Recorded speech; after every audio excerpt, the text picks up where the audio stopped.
এত বড় একটা মাছ আমি চেষ্টা করছিলাম ভালোভাবে ধরার জন্য, কিন্তু ভালোভাবে ধরতে পারলাম না।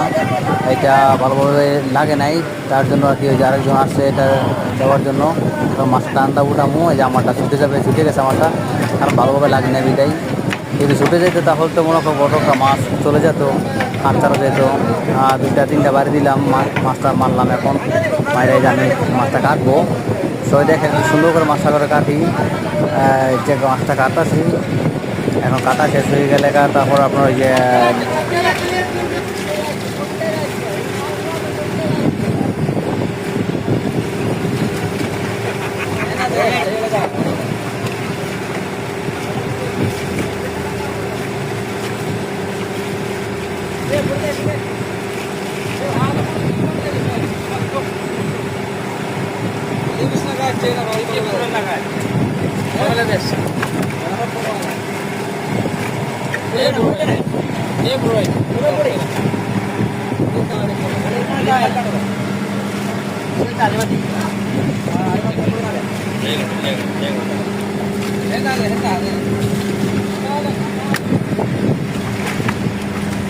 हम होटल का देगो ada